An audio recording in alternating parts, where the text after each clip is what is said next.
Hello friends, hope you all doing well. So today here in this video I'll discuss about the important topics from all the chapter from this chapter of uh, first dental anatomy.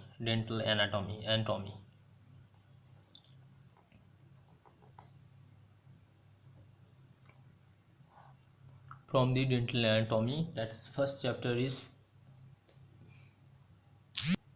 in anatomy, that is anatomy, introduction of dental anatomy. First is introduction. In the chapter there has important topics, that is tooth numbering system.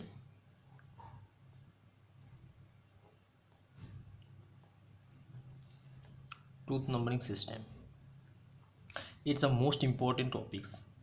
Tooth numbering system, it has three tooth numbering system there: universal tooth numbering system, Zigmandy or Zigmandy tooth numbering system, universal, then the Zigmandy or polar notation, and the third is FDI, Federation Dental International, FDI tooth numbering system. This is very important topics.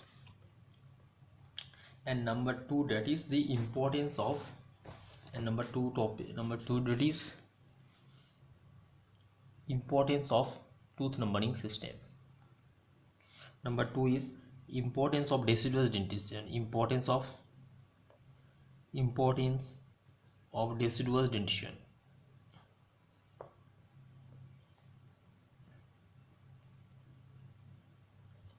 Importance of deciduous dentition. So the loss of deciduous teeth is a mirror to the eruption sequence of the incisors, first molars, canine, and second molar. And the premolars loss if the premature loss of deciduous teeth cause the malocclusion. So these are the, and there is the spacing provides the U shape of the alveolar bone. So these are the importance of deciduous dentition. Now that is difference between the primary and deciduous teeth. Difference between the primary and the deciduous teeth, permanent teeth, deciduous and the permanent teeth. So most important thing, that is different. Now the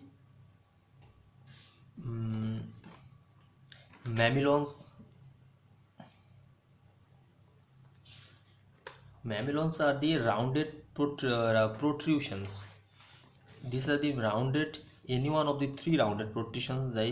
This is the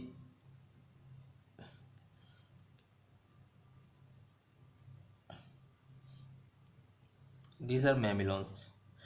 This is the three rounded protrusions, any one of the three rounded protrusions, like that stick out protrusions meet protuberance.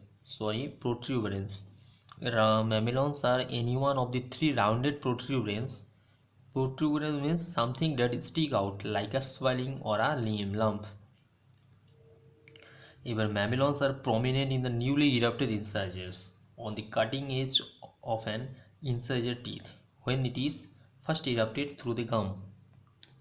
And mamelons is a French word which means nipple. So from now the next chapter, that is incisors.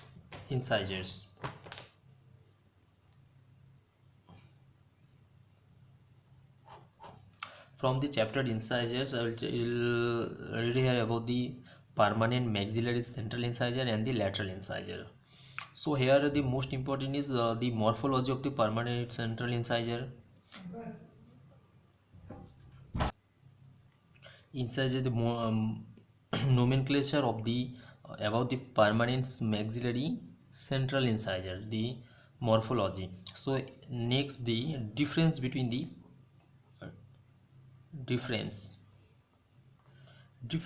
central and the maxillary lateral incisor, maxillary central and maxillary lateral incisor. So next is the difference between the central maxillary central incisors and the maxillary lateral incisors. So maxillary central incisor has less curvature on labial aspect. On the labial aspect, it has less curve, and towards the lateral incisors it has more curvature on the labial aspect. The mesio-incisal angle is sharp. Here the mesio-incisal angle is rounded.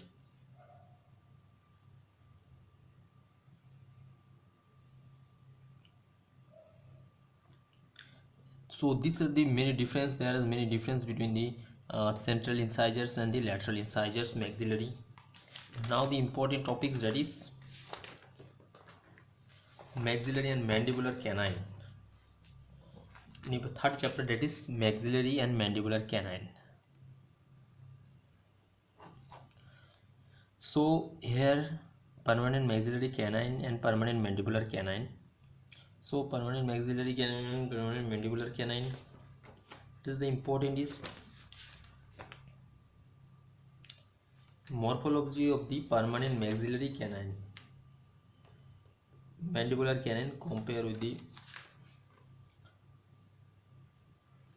here the difference between the permanent maxillary canine and the mandibular canine. Permanent mandibular canine, permanent maxillary and the permanent mandibular canine.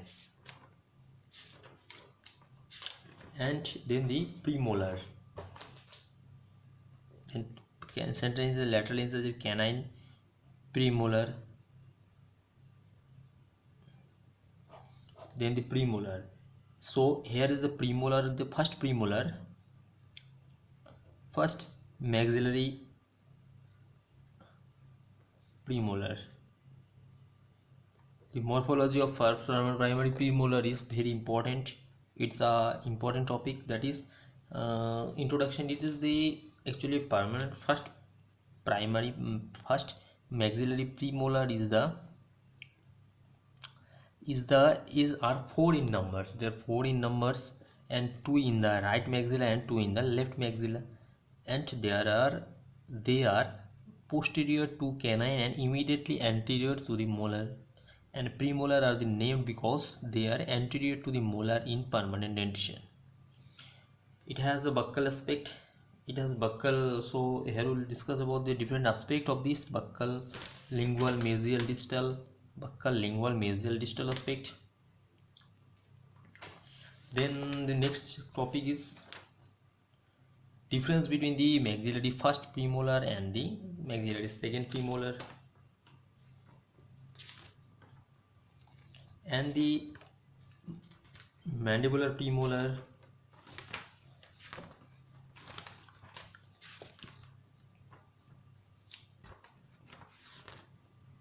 and then the next chapter is molar.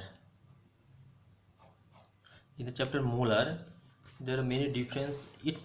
I think this is the most important topics chapter, that is molar. First, the morphology of permanent maxillary first molar. Maxillary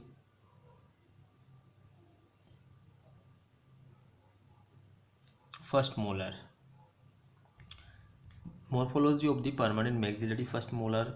Here first the introduction.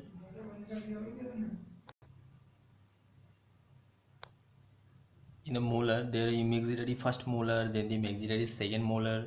Maxillary first molar is the morphology of the maxillary first molar is very important. Introduction. Maxillary first molar is normally the largest tooth in the maxillary area, and it has 4 well developed functional cusps and 1 supplemental cusp, and as a cusp of cerebellar. The crown of the tooth is wider buccolingually than the mesiodistally. Then its buccal aspect, then mesial aspect, buccal, lingual, then the mesial and distal aspect also very important. Then the occlusal aspect of the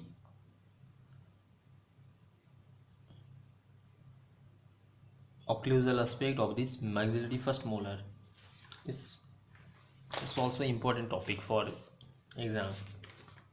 Then the next is morphology of mandibular first molar. Mandibular first molar.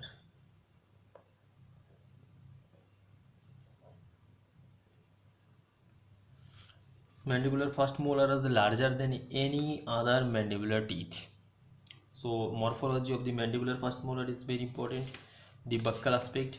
lingual, mesial and distal aspect of this teeth.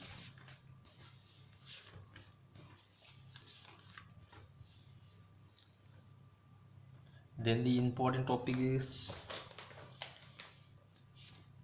occlusal surface is also important for the mandibular first molar teeth. So dental ridges, now the different topics that are dental ridge. Dental ridge are any linear elevation on the crown of the teeth. Linear elevation is dental ridge. So dental ridge is the anyone of the linear elevation of the dental ridge is any linear elevation on the crown of the teeth.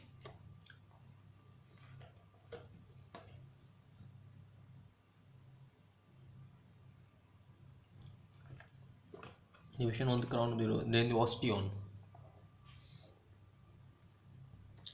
The chief structural unit of the compact bone is osteon, and it's crossing the concentric bone layers called lamellae, which surrounded a long hollow passageway, the Haversian Canal. The Haversian Canal contains small blood vessels responsible for the blood supply to osteocytes, and osteons are several millimeters long and about 0.2 millimeter in diameter. Its diameter about 0.2 millimeter, and they length to run parallel to the long axis of above.